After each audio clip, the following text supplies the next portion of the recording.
quiet. Stay quiet. Bye. Thank y'all for coming. Can we get a taller microphone, please? Welcome. Thank you. We're just gonna open it up for questions, so.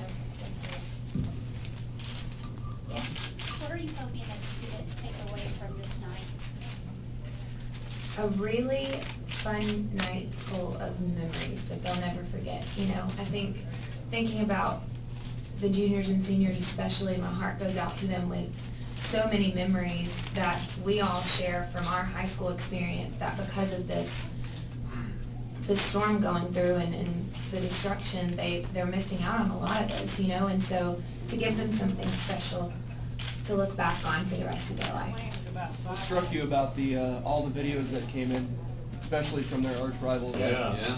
Well, I guess Silver Creek High School was one of the rivals in the same area, and this whole thing started with just a little prom contest. We wanted to come and crash somebody's prom and make a cool night, and then it's turned into something so much bigger. But when the video came in from them and we saw how selfless they were to say that, you know what, we would love to have you come to our high school, but we would rather have you go to Henryville. They deserve it more. So we said, hands down, let's go. And then this has kind of evolved into a much bigger event where we're able to raise a lot of money for the rebuilding efforts and do as much as we can. And like Charles or Hillary was saying, if tonight can be a night where they have a big old smile on their face, and maybe escape from a lot of the hardships of being back home and what they've had to go through, then that'll be a great, reason we're here.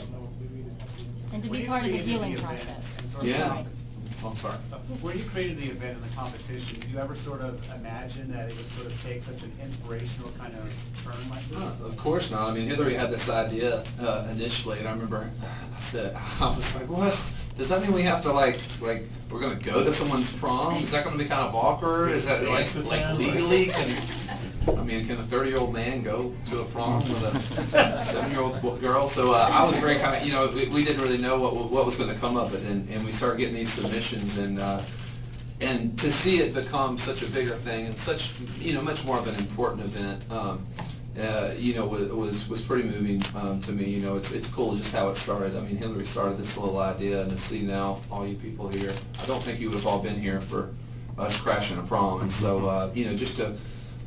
We've gone through something a little similar a couple of years ago in Nashville with the flooding and stuff. So I think it hit home. We know a little bit of what it feels like to go through this stuff, and you feel pretty helpless. And if we can put some smiles on people's faces and raise a little money, that's the goal. I mean, there's already been so much done before we even got here. So my fear is that people think we don't want to look like we're coming in here and.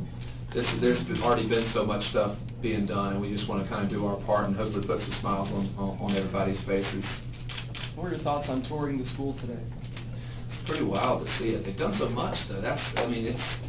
I'll tell you, the work they've already put in there. I mean, I think they said their goal is to be back up by August, and that's amazing. I mean, that's a giant undertaking. We saw so many dozens and dozens of people working there. I mean, and the people that are there day in and day out in the community and on the construction teams, like, those are the real heroes, and they're giving of their gifts just like we wanted to come in and give ours, which is being able to play music for these guys. And so it was inspiring, it was heartbreaking in a lot of ways, but then at the same time as you look and see this huge, wide, span of trees that are just down because the storm came through, you see the new construction of this beautiful gymnasium that they've worked so hard on. And so where there's so much sadness and devastation, there's hope being built in its place. And so that was really inspiring to see.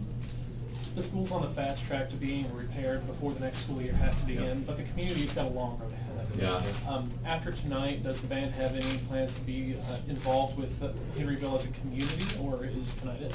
That's a good question. I mean, we're just kind of getting started with it all. I mean, I think you're right. I mean, Nashville, in a similar situation, there's still effects of it down the road, and so you're exactly right. I mean, it's going to be a long-term thing, and so yeah, I mean, we'll see. I mean, only time will tell. I think, I'm sure we'd love to kind of stay involved as long as we can with it all, and as long as there's a need.